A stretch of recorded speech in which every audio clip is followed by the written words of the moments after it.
जय माता दी। दोस्तों, आप सभी कैसे हैं?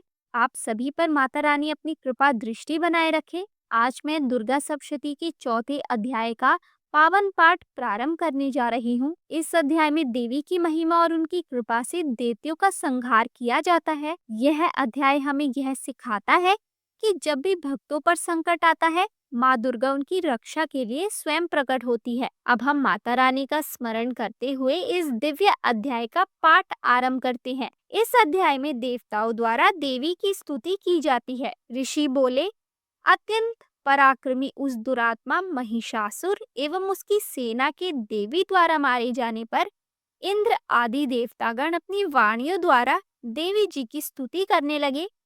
जिस देवी जी ने अपनी शक्ति से सारे जगत को व्याप्त कर लिया है, जिसका स्वरूप सभी देवताओं का समूह है, सभी देवता एवं महर्षि जिसकी पूजा किया करते हैं, उस अंबिका देवी को हम प्रणाम करते हैं। वही देवी हमारा मंगल करे, जिसके अतुल प्रभाव को एवं बल को भगवान शेषनाग, ब्रह्मा तथा हरि भी नहीं जान सकते। वही चंडिका देवी सारे जगत के पालन के लिए तथा अमंगल के भय के नाश का विचार करे।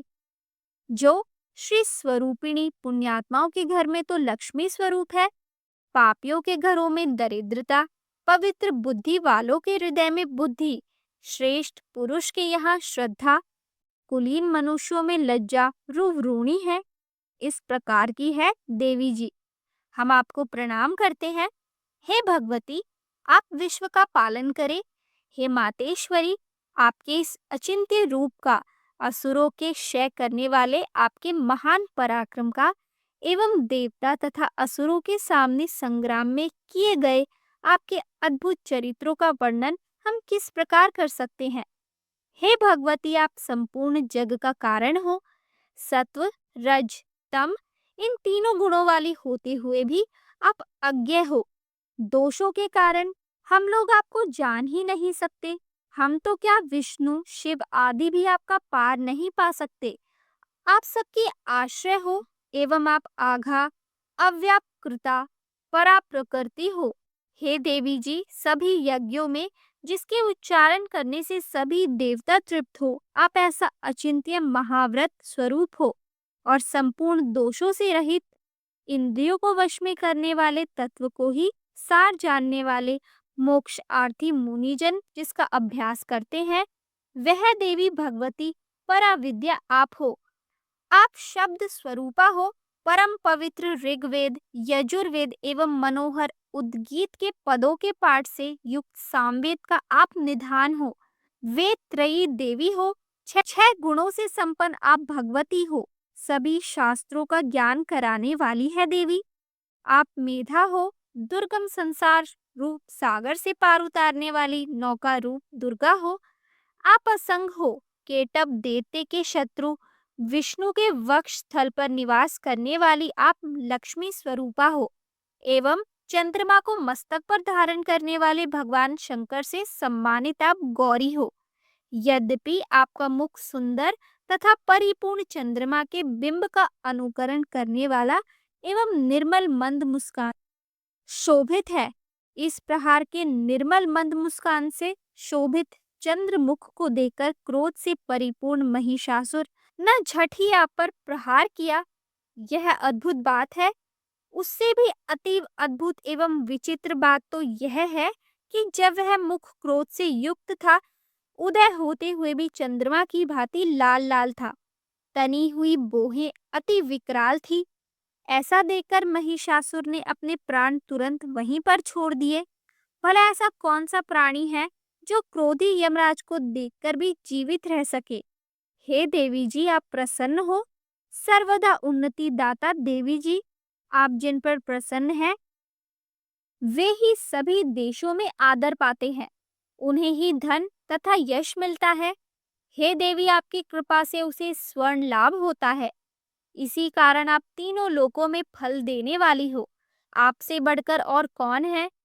सबके लिए उपकार करने वाली हो। आप सर्वदा दयामयी हो। इन राक्षसों से वध करने से जगत सुखी हो। ये राक्षस कभी नरक के लिए चिरकाल तक भले ही पाप करते हो। संग्राम में इनका वध आपने इसलिए किया कि मुझसे मारे हुए ये स्वर्ग चले जाएं। यही मन में रखकर हे देवी आप पापियों का वध करती हो। आप असुरों को केवल देखने मात्र से भस्म क्यों नहीं करती? शत्रुओं पर शस्त्रों का प्रहार क्यों कर दिया करती हो? इसका भी कारण है, क्योंकि शत्रुगण मेरे शस्त्रों से मरकर पवित्र होकर उत्तम लोकों में पहुंचे। इस प्रकार आपके यह विचार अति उत्तम है। आपका शील स्वभाव दुराचारियों के दुष्ट स्वभाव को निवृत्त करने वाला है और आपका रूप अचिंत्य है। उसकी अन्य किसी के साथ तुलना ही नहीं हो सकती। आपका पराक्रम की तुलना हे देवी किसके साथ हो सकती है? आपके रूप भी तो परम मनोहर है, परंतु शत्रुओं को भयदायक है। हे वरदायिनी, त्रिलोकी भर में यह आप में ही दिखाई देते हैं। हे देवी जी, शत्रुओं का नाश करके इस सारी त्रिलोकी की आपने रक्षा की।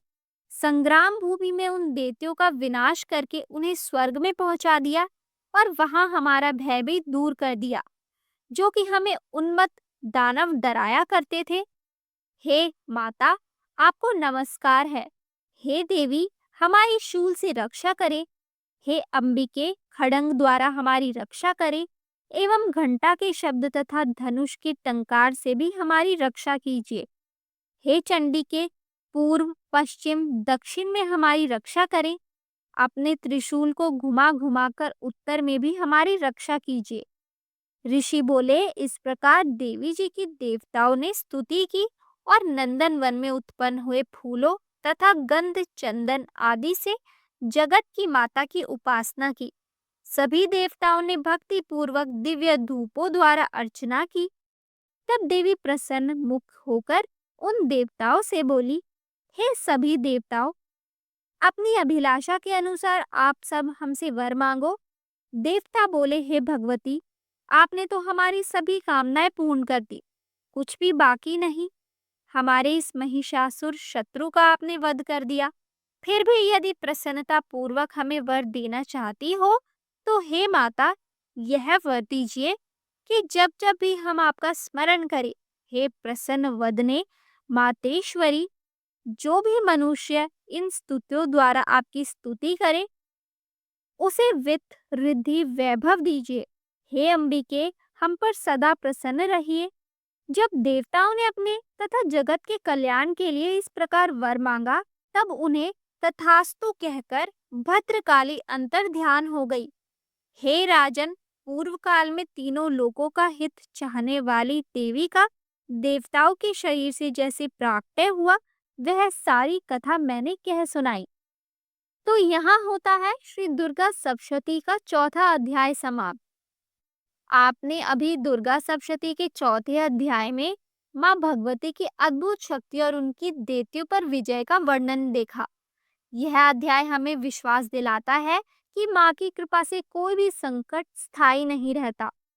आगे हम पांचवें अध्याय में प्रवेश करेंगे, जिसमें देवी स्तुति का विशेष महत्व है। यह अध्याय भक्तों के लिए अत्यंत मंगलकारी और मनोवांछित फल देने वाला है। तो जुड़े रहिए और माता रानी की कृपा से अगला अध्याय भी अवश्य सुने। आपको अगर यह कथा अच्छी लगी हो तो हमें कमेंट करके बता दीजिए। हमारे चैनल को शेयर कीजिए और सब्सक्राइब कीजिए। तब तक के लिए जय माता दी।